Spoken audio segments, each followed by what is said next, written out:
Gloria Strode, and welcome to Straightforward. Today we're going to take you on a journey. Most mothers would never want to have to take this journey. So please, I just want to thank you so much, Dana, for your courage and for your strength, for staying in this journey. You lost your child, yes, and then this book came from that loss. Yes, ma'am. And so the title of the book is? It's titled The Least of These, A Mother's Journey Through the Tragic Loss of Her Son. Really? Yes, ma'am. Wow. So let's start from the beginning. How did we get to here? The book journey actually started shortly after I lost my son Mikey, Michael Vincent Dubart Jr., back in 2010. I started the book, but the writing process, it became very difficult, which was shocking to me because whenever I was in the mood to talk about Mikey or talk about what happened and how he died, it wouldn't be a problem. But it just became a struggle to actually sit in front of a computer and type and let those thoughts come out. And those words, to actually put the words to paper. Yes, exactly. Really? So the process actually was a 6-year-long process with many, many breaks in between. And finally, I just had to go ahead and do what I believe God laid on my heart and commissioned me to do, and that's to get my story out. So as a mother, a single parent, and a career woman, in business. Yes, ma'am. That's all to be commended. Of course, I shared with you, I read the book. Yes, you checked on me as I was reading the book, but because I'm a mother and a grandmother, it was a very difficult thing to get through. So I had to take a break, read a scripture, get some water. I mean, that's just how emotional it was. So you were a single parent. Yes. You had a teenage daughter.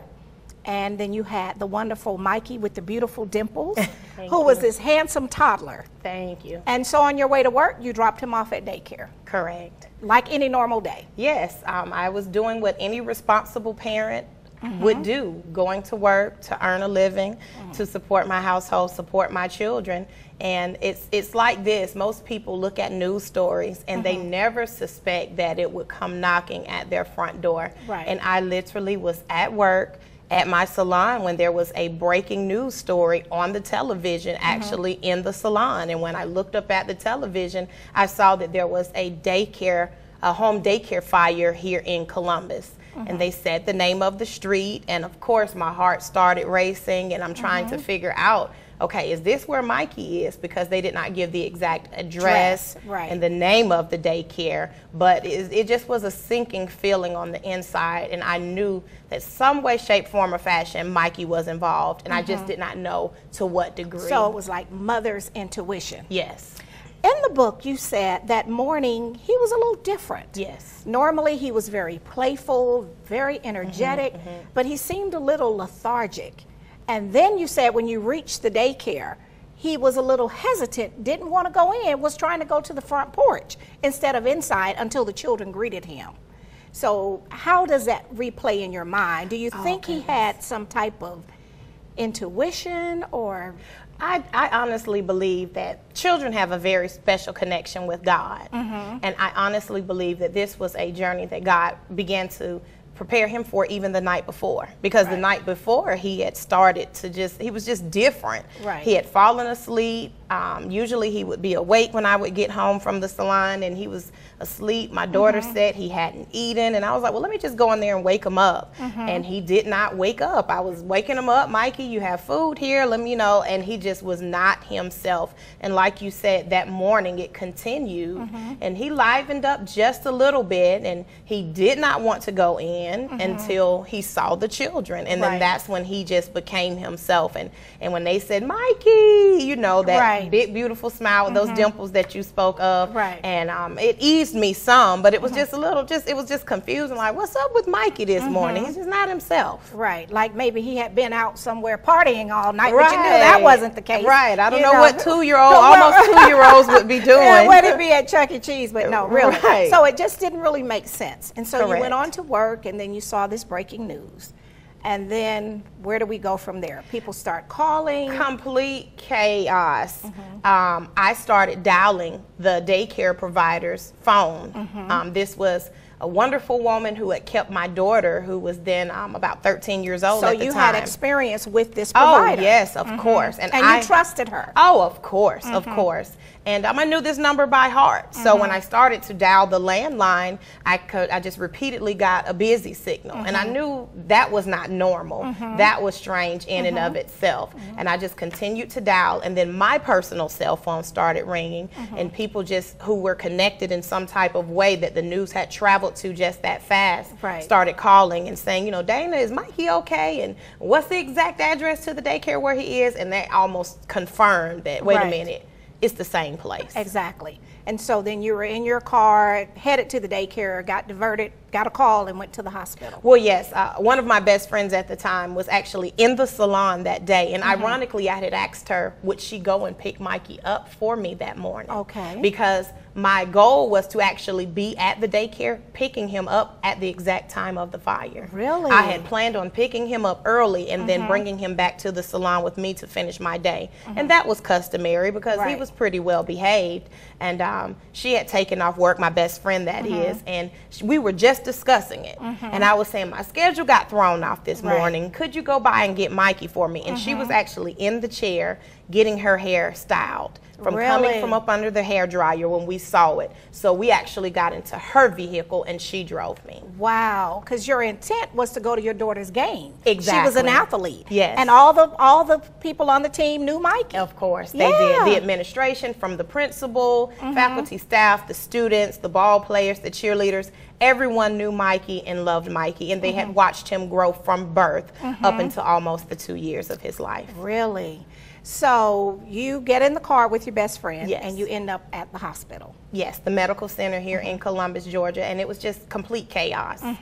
People were everywhere. Everyone was trying to get answers and figure out what was going on. And I'd spoken with a couple of friends of mine who children attended the same daycare. We were friends before our kids were even born, so we had a personal relationship. And a couple of them were really afraid. They had been told, one friend in particular had been told that her son was the worst off. And she was very upset. So once I got to the hospital, her husband was there. She was en route. And I stopped briefly to console him. Wow. Not knowing that at that time, the little boy that he thought was his son was actually Mikey. Oh, my goodness. Yes, well, what we're going to do is we're going to take our first break, go to our sponsors, and we'll be right back. Okay. We'll be right back after word from some of our sponsors.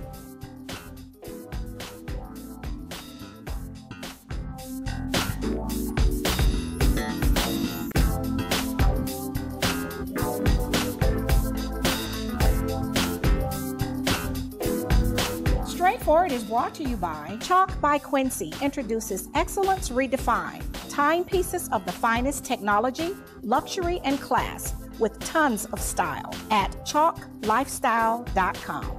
Renal Associates, LLC, a team of physicians dedicated to excellent kidney care with 5 convenient locations to serve you. Stark Avenue, Columbus, Bradley Park, Columbus, Lafayette Parkway, LaGrange, East Burkhalter Avenue, Buena Vista, and Springs Street in Warm Springs. Thai Cuisine, the area's only authentic Thai restaurant, open for lunch and dinner, Monday through Saturday, located in the Village Green Shopping Center on the 280 bypass in Phoenix City. Apple Tax Services, located at 7413 Whitesville Road, Suite 400A, as in Apple. For professional, efficient, and courteous service, call today at 706-243-2595. Apple Tax Services, a company you can trust. Walmart's reason for supporting Thurgood Marshall College Fund is simple. We like to win. And we have been given a lot of exposure to some incredible talent. And we also believe that it's a part of our responsibility to the community to give back. This is a great opportunity to do both. It's been a wonderful experience for us through the years. We've appreciated our partnership. We believe in return on investment, and we have definitely had a remarkable return.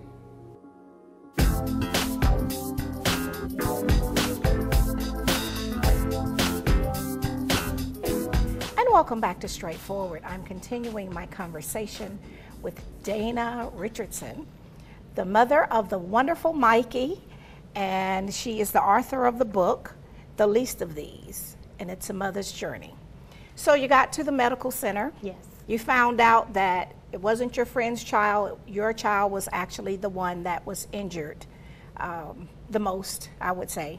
They had flown him to Augusta, Georgia, to the burn center. And so you all hopped in the car and you're headed to Augusta. Well, actually, not immediately. There was still some confusion because it literally was hours that passed that we were in Columbus. Really? I did not get my answer that was Mikey that quick. No, because you thought it was, they thought another little boy was your boy. Exactly. And during this time, my other friend had gone to the actual daycare to try to see if Mikey was there. We were getting phone calls. People were saying some of the children had been taken to some of the neighbors' houses to safety. We just did not know where Mikey was. So it took a couple of hours before we actually confirmed that the John Doe that had been airlifted was Mikey. Oh my And goodness. I actually did not confirm it until we actually got to Augusta. Right. I had to ID him. When they asked you to do the paperwork and all of that. The good part of the story, though, I'll give credit to law enforcement, they actually gave you all permission. Yes. Because you didn't have an escort to drive beyond the speed limit. Yes. The state troopers. Yes. So I want to applaud them for Yes, that because yes. they could have made it difficult for you. So that was favor. Yes, it was. So you were able to finally get there, which is a very long trip. And when you got there, you identified yourself and you realized that your precious son was a John Doe. Correct. And I knew that he was listed as a John Doe. On the way to the hospital, I phoned, and they gave a description of the little boy, and they told me that he had gone into surgery and that he was in ICU. And at that time, I did not know of his condition. Right. I did not know the severity of his condition. So I began to ask questions. Well, what kind of surgery, and why is he in ICU? And the only thing that I was told over the phone was, please get here as soon as you can. We're taking care of him. So I had no idea his exact condition. I just knew that he had been affected in some way. Right. I did not know until I actually laid eyes on him. And then when you laid eyes on him, your precious son with the beautiful dimples and the big smile, and you said he was covered in gauze, everything except for his penis and part of his face. Yes, because of the extent of his injuries, which those injuries were, he was burned 90% of his body, on almost 90% of his body, third-degree burns. His skin had completely burned off of him. If you looked at him, you would not know if he was a little black boy, a Caucasian boy, an Asian boy. Really? You did not know his nationality. All you knew was that it was just a little boy. His hair had burned off of him. He looked nothing like himself, and I actually ID'd him by his teeth. Really? Yes, and it's because of the ventilator that had been placed in his mouth. His mouth was slightly opened, and I was able to look inside. Because you had been brushing his teeth every day. I had been brushing those teeth every day, and a mother just knows her child. Absolutely. And I knew, even though he was burned beyond recognition, I knew that that was my son. And so you were in shock, I'm sure. Oh, yes. Right. And To so say the mom least. is there and your teenage daughter. Well, I went in by myself first. I needed to go in and ID him, number one, Right. to confirm to the hospital who this John Doe was. Right. But I told them in the car, I need to go in and see him first. Right. And because I did not know his condition, I didn't want everybody, especially Exactly. my daughter, Oh, yes. daughter trailing in Right. behind me. And I just, in total disbelief, I had actually fainted quite a few times prior to even making it to the hospital with just the chaos of the day. And no doubt the staff there was prepared, because as I fell back, I remember someone sliding a chair under my Really? bottom and Oh, catching my me. Goodness. Oh, wow. So a mother's heart is just so much. Shattered. Because It's we're shattered. supposed to protect our children. Exactly. Right. And so you were able to reach out. His dad shows up. But by the time dad gets there. The next day. Yeah, yes. he's already transitioned. Exactly. He had to work, and he was in another part of Georgia. He Right. did road work at the time, Right. and his boss couldn't allow him to take company vehicles that far in distance. So Exactly. he had to rent a vehicle. Right. And then the rental car place said they didn't have anything available until the next day, so he had to wait until the next day, and he got on the road as soon as he could. But I kept him updated over the phone. Right. And so when they brought you in the little room, for those of us that have gone through that, whenever they invite you into the little room, your intellect really knows, but your heart don't want to accept that because it's kind of off the beaten path. Correct. So when that happened to you, you were like in total denial.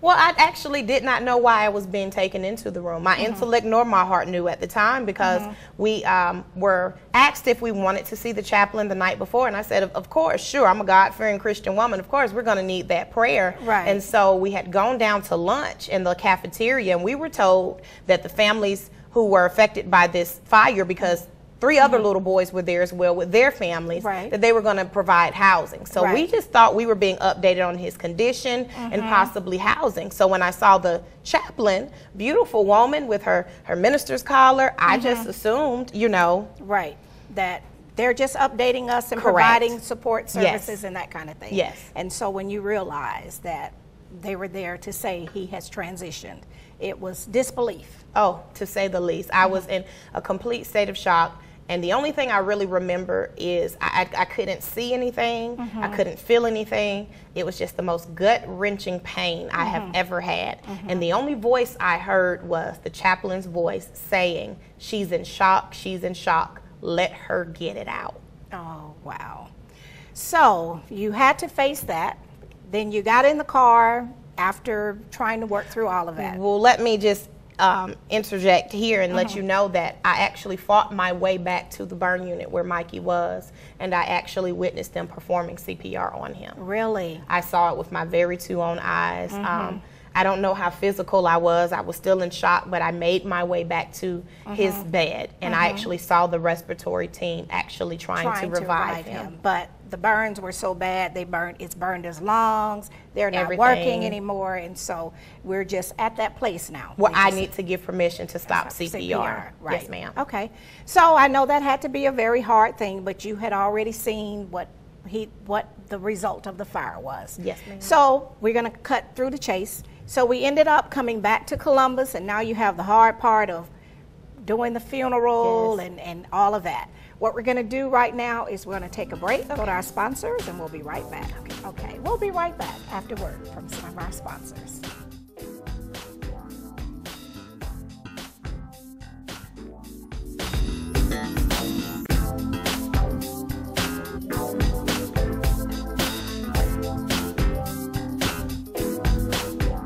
Straightforward is brought to you by Warrior Outreach. Contact Command Sergeant Major Retired Sam Rhodes or Kathy Rhodes. Freedom Printing for all of your designer printing needs. Gunboat Plaza, Suite 18. Progressive Funeral Home, family owned and operated since 1952. The George Ford legacy of high standards continues today in the compassionate and professional services provided. A touch of dignity for those who care. Progressive Funeral Home, 4235 St. Mary's Road. Trusted by generations. By Best Care, transforming minds and bodies, leading the way in the latest techniques in medical weight loss and wellness. Certified in family medicine and bariatrics, Dr. Blunt is ready to assist in the transformation of your mind and body. Call today at 706-221-6477 or visit bestcarecolumbus.com. Walmart's reason for supporting Thurgood Marshall College Fund is simple. We like to win. And we have been given a lot of exposure to some incredible talent. And we also believe that it's a part of our responsibility to the community to give back. This is a great opportunity to do both. It's been a wonderful experience for us through the years. We've appreciated our partnership. We believe in return on investment, and we have definitely had a remarkable return.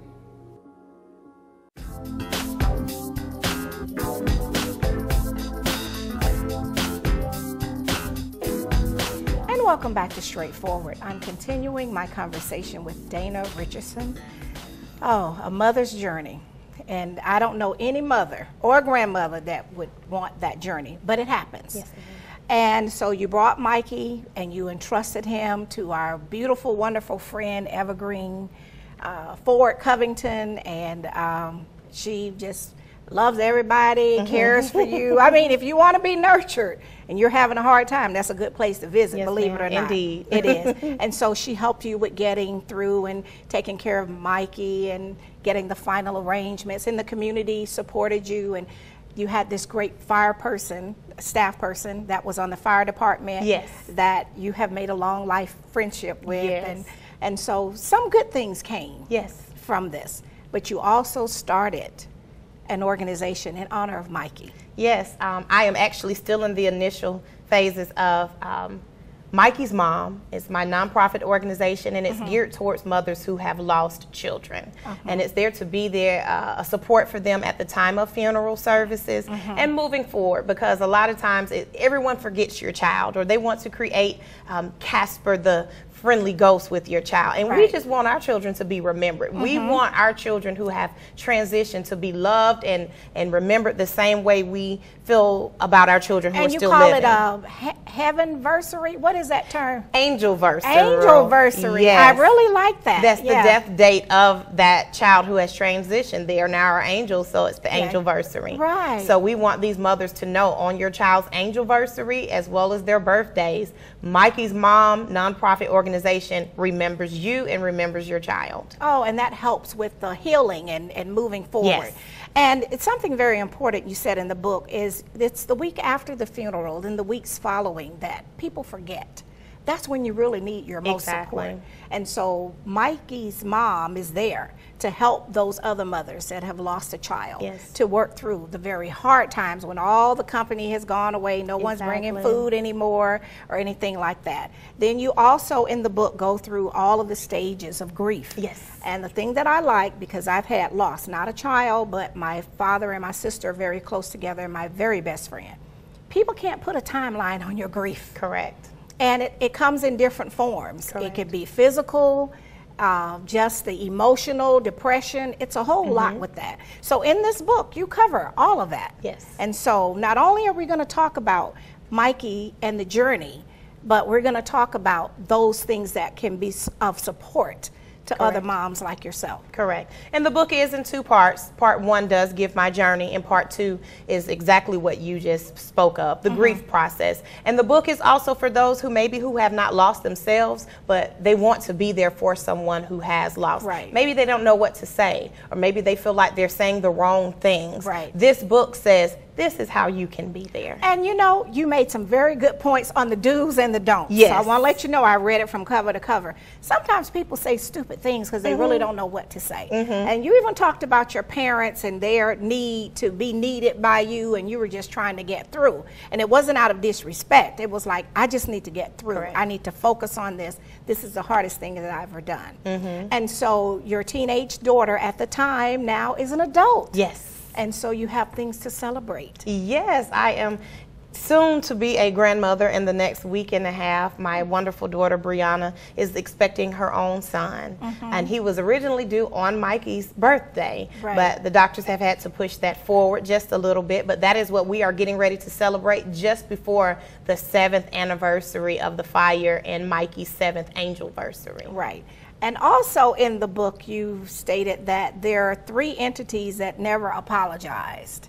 And that's not okay. In my opinion, it's not, because I'm sorry is a very easy thing, you know, if we want to do the right thing. And so those 3 entities are? The 3 entities I feel are the daycare provider, the city of Columbus, and the state of Georgia. Unfortunately, you know, sometimes people apologize in their own way, and I've never just verbally said, I blame you, you, and you. However, I do feel like some of the responsibility for Mikey's death does lie with these 3 entities in their own way. I'm not blaming anyone. I understand what you're saying. I have a very forgiving heart. Everyone is forgiving. But just that simple, I apologize, means so much, because the ones who actually fought to save him, they said it with no problems. And you were saying if there was an issue with the licensed daycare, then why wasn't it an issue before the fire? And the state just did not make it known. And that's one of the things moving forward. I have fought on the city level, working with the mayor here. I have actually been very victorious in making some of the laws a little bit stricter with code enforcements and things like that. But it's the state, to me, dropped the ball, because we should have been made aware as parents that these were the violations. But I found out afterwards that there are websites, that there is a website that we can go on, but we just didn't know until afterwards. We can see the actual reports of the inspections. And again, this was a facility that had taken care and helped with Yes. was a part of the Wonderful village. woman. I love Right. her to this day. She is forgiven. However, all of the children were supposed to be in the same room, Right. and I was not made aware of that until after the fire. And they were napping, and they were in different parts of her home. But she's a wonderful lady, and I know she would never do anything to hurt my son. Absolutely, because she helped with your daughter. Of course, Right. but unfortunately, that's possibly the biggest part of what caused them not to be able to be rescued, because they were spread out over the home instead of in the one room together, which was the requirement with state regulations. Right. And so the fireman, at first you couldn't get any information on him, but eventually you were able to connect with him, and you all are lifelong friends We now. are. Sergeant Greg Adams of the Columbus Fire Department is a wonderful man. I also have had to deal with the city, quite honestly, to recognize him. I can't speak too much on certain things, but Right. there are politics involved in everything. Absolutely. And unfortunately, the innocent child that has passed away, my son, had politics surrounding his death. And a lot of things became very hush-hush. Exactly. But I did what I felt I needed to do, as well as my family and friends, to salute Sergeant Greg Adams. Well, very good. And you all have this great friendship. Yes. And he's always checking on you. Yes. And that's all a part. So when you complete pulling all of your advisory board and things together, make sure he's on that board. Oh, of course. Yeah, because he Yes. knows firsthand. Yes, you yes, know? yes. So how can people reach you? Because this book is awesome. I want everybody to go out and buy it. But more than that, I want people to invite you to speak. Because I said to you over the phone, and I'll say it again, God truly has an assignment for you. Yes, I don't know what it is. I'm not a minister. But for you to be able to walk through this journey and to look the way that you look, it has to be the angels on assignment. It has to be. Yes, Right. ma'am. I can be reached at Mikey, M-I-K-E-Y, the least of these, at gmail.com. Okay. Right now, everything is still in its initial phases. Right. This is a new journey for me, but if you send me an email there, you will get a response. Okay. Now, are you on Facebook? Do you I have- am Dana Richardson. I have not created an official website or page yet. Those things are also in the workings. So Okay. that website is going to be the best avenue to reach me at. Okay, and so we appreciate you. I applaud you for your strength. Thank you so much. Walking in faith, because it has to be a faith Yes, walk. yes. And giving of yourself to support other mothers that are they're on this journey. And I'm sure that it is not a very easy journey to be on. So stay in the good fight. Stay on the road, because the assignment is there. Yes, ma'am. We just don't know what it is yet. So take it to the next level. Thank you so much. No, thank you so much for coming and You're sharing. welcome. It's just, I can't thank you enough. All right. This has been Straightforward. If you don't stand for something, you will fall for anything. Until next time, be blessed.